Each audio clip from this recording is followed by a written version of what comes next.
حضرت عثمان بن عفان رضی اللہ تعالیٰ ایسے تو میں بات کرتے کرتے نکل گیا اس طرف. میں نے کہا چلیں بات سنا دوں آپ.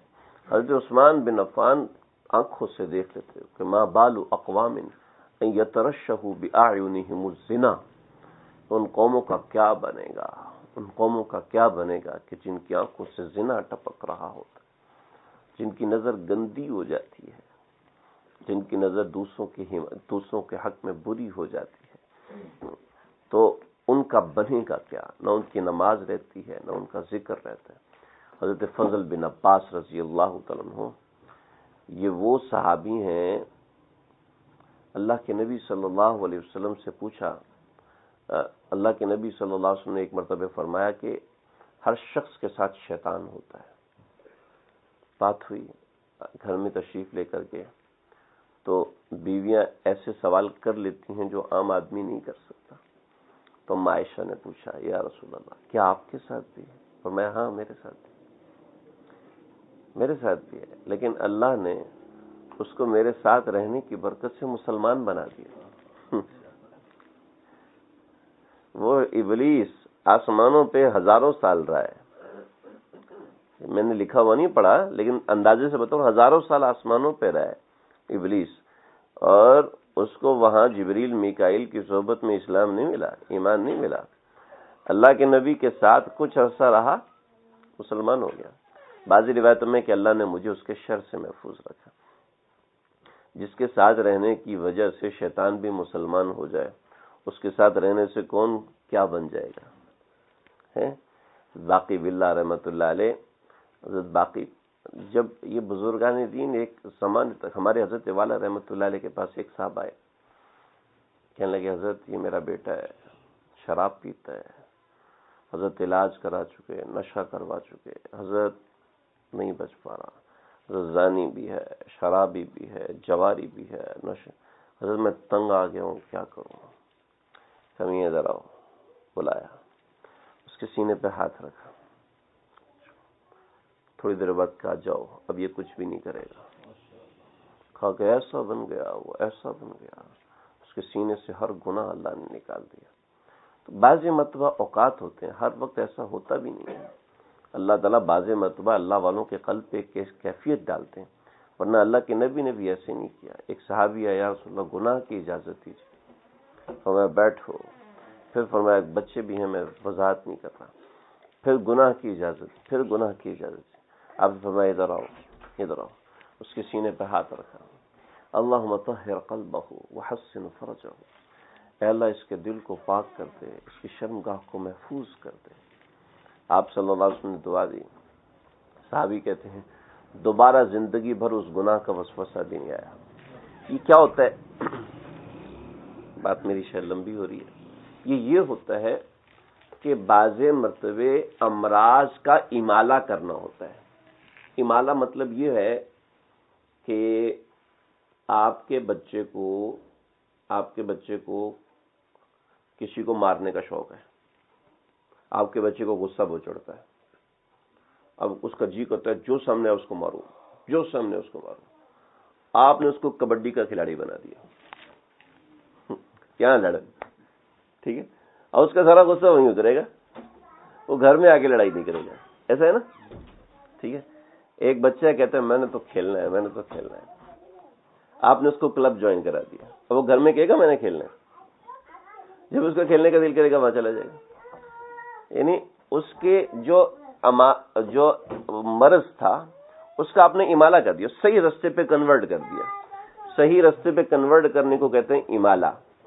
ٹھیک ہے. لیکن بعض مواقع ایسے ہوتے ہیں اس مرض کو ہی ختم کر دیتے ہیں، اس مرض کو ہی ختم کر دیتے ہیں.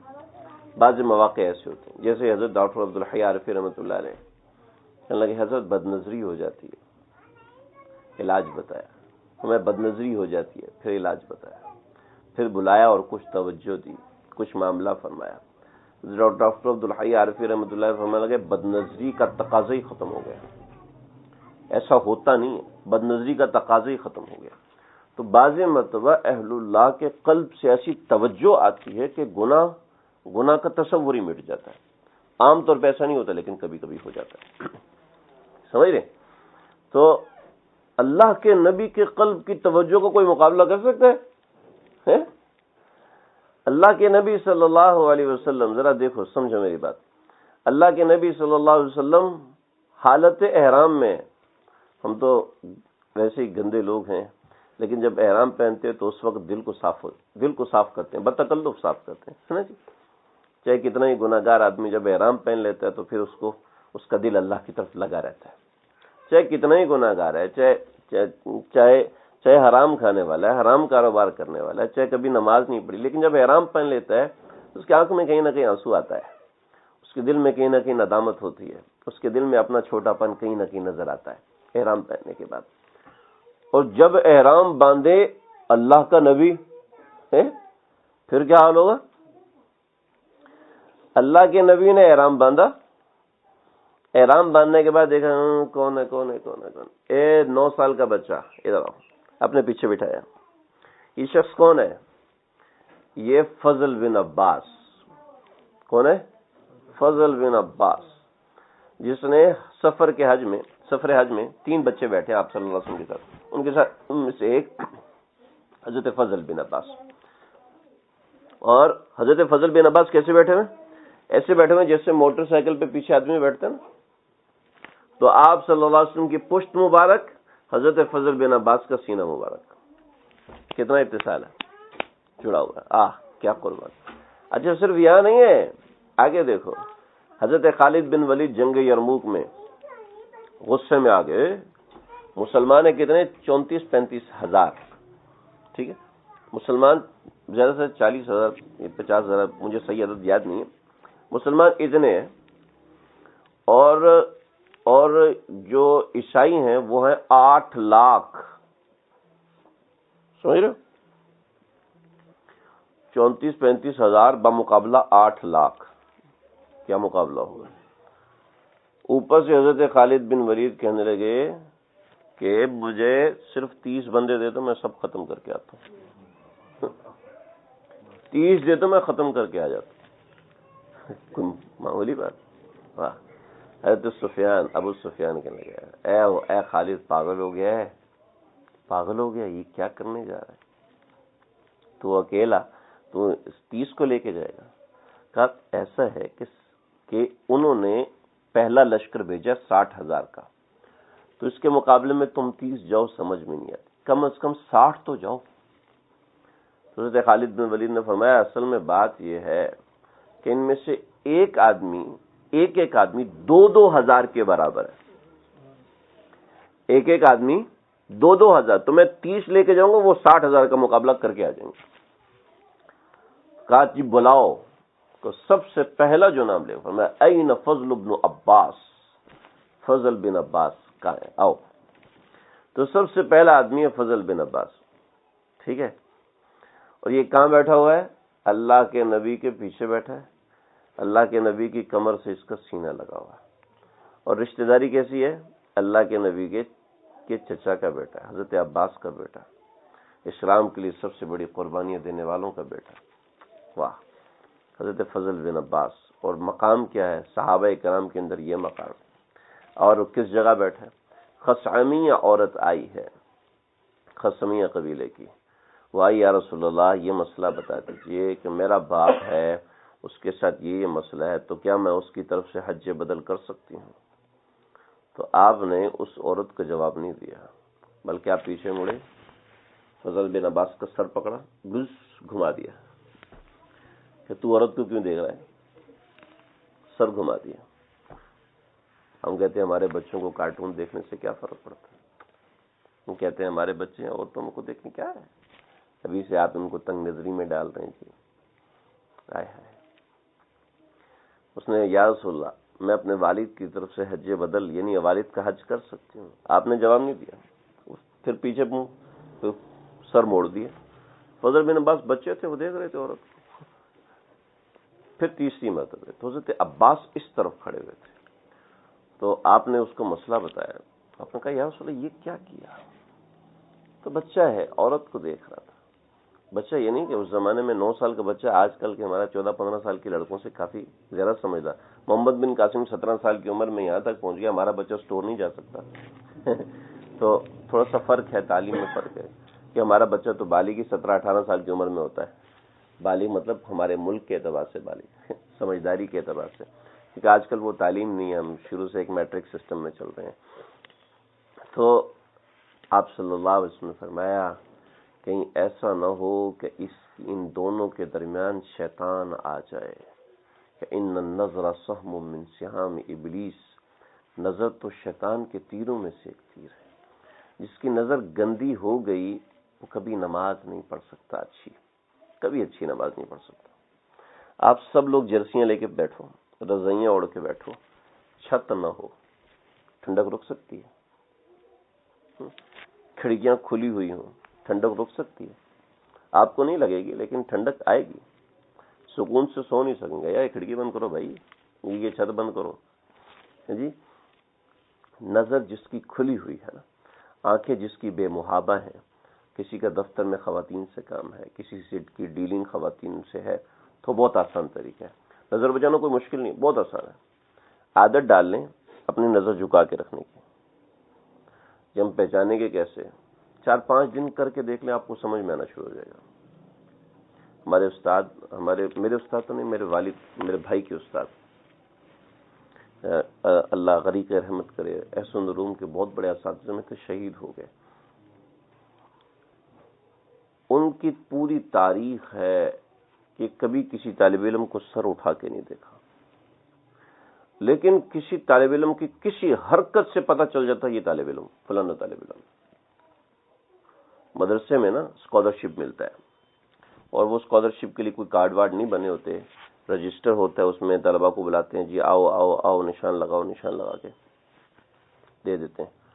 تو ایسا ہوا کہ ایک طالب علم نے اپنا وظیفہ لیا، دوسرا طالب علم آیا نہیں تھا، تو اب ہے 3000 طالب علم، کیا پتا کون ہے؟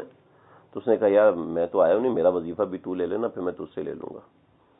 تو وہ طالب علم اپنا وظیفہ لے کے گیا، پھر دوبارہ اس لڑکے کا وظیفہ تو اس کا بازو پکڑ لیا، بازو پکڑ لیا، اے خوچا چلاس کا آدمی دوبارہ وظیفہ لینا، صحیح ہو میں نہیں دوسرے کا وظیفہ لینے آیا۔ اچھا پھر ٹھیک ہے لے جاؤ۔ کبھی نظر اٹھا کے نہیں دیکھا، اور اندازہ کیسا، جب آپ نظر حفاظت کرنا شروع کریں گے اللہ حس کو مضبوط کر دیتے ہیں، سمجھنے کی حس مضبوط کر دیتے ہیں۔ یہ تو ایسے اوپر کے بہانے ہوتے ہیں۔ حضرت ڈاکٹر عبدالحی عارفی رحمۃ اللہ علیہ فرماتے ہیں مجھے طریقہ آ گیا نظر بچانے کا۔ طریقہ یہ کہ مردوں کو بھی دیکھنے کی کیا ضرورت ہے، اس کی آنکھوں میں آنکھیں ڈال کے بات کرو، بس اپنا نظر جھکا کے بات کرو، آپ کو پاس بندہ ہے کہ آپ کو خود ہی محسوس ہو جائے گا، خود ہی اندازہ ہونے لگے گا۔ تو کوشش کریں اپنی نظر بچائیں، خاص طور پہ مرد حضرات، اس لیے کہ مردوں کے خیالات جلدی بھٹک جاتے ہیں، خواتین کے خیالات آسانی سے نہیں بھٹکتے۔ تو کسی بھی مرد کو دیکھیں گے اس کی شکل دیکھو کیسی ہے، باندر کی طرح ہے۔ اگر کوئی خوبصورت بھی نظر آئے گا تو ان کے ذہن میں اتنے جلدی اس سے برا خیال آتا نہیں، اس لیے مردوں کو بڑا تاکید، خواتین کو بھی حکم ہے قل للمؤمنات یغضضن من ابصارهن ويحفظن فروجهن، لیکن مسئلہ یہ کہ خواتین زیادہ تر منظور ہوتی ہیں، منظور ہے لیکن زیادہ تر ان کو تاڑا جاتا ہے، تو اس لیے ان کو اپنے آپ کو چھپانے کا حکم بتاکید دیا، نظر بچانے کا حکم بھی ان کو دیا، لیکن دوسروں کی نظر سے اوجھل رہنے کا حکم کہ ایسا برقع خاتون نہ پہنے کہ جو دوسروں کی کشش کا سبب ہو، ایسا کپڑا نہ پہنے کہ دوسرے مردوں کو اٹریکٹ کرے، ایسی آواز نہ نکالے، ولا تخضعن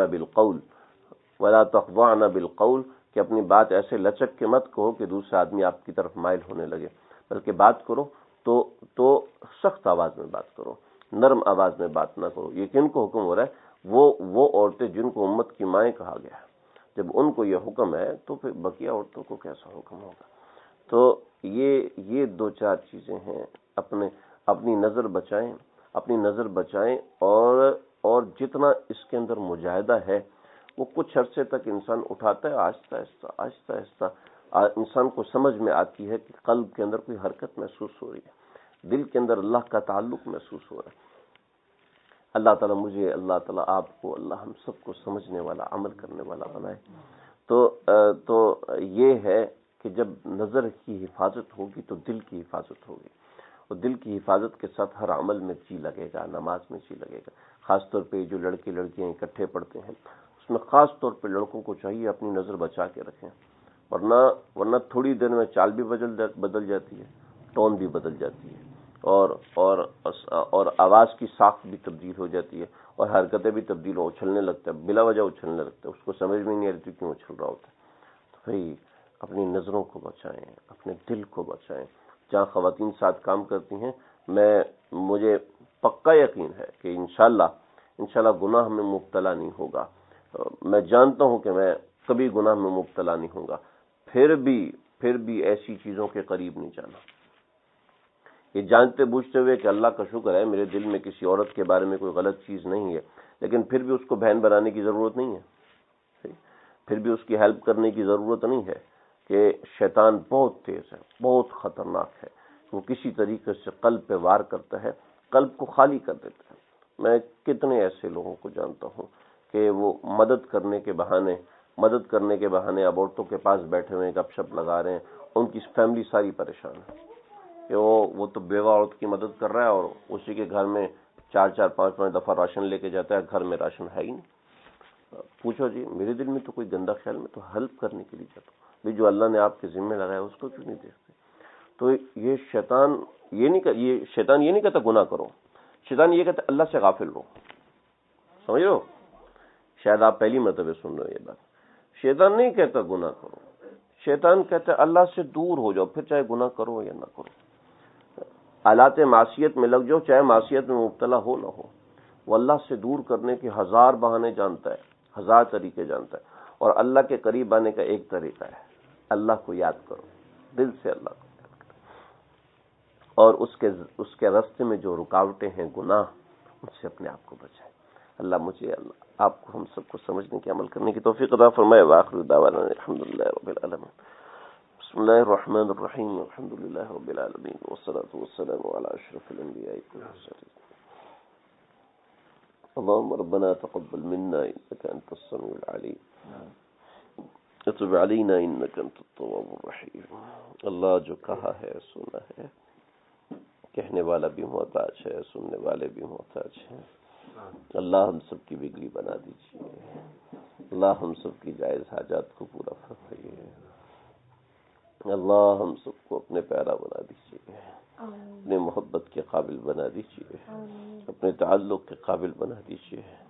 اللہ ہم بہت گناہ گار ہیں، اپنے گناہوں کا اعتراف کرتے ہیں، اپنی کمیوں کا اعتراف کرتے ہیں۔ آپ بہت غفور الرحیم ہیں، اپنی مغفرت کو ہم سب کے عام اور تام فرما دیجیے۔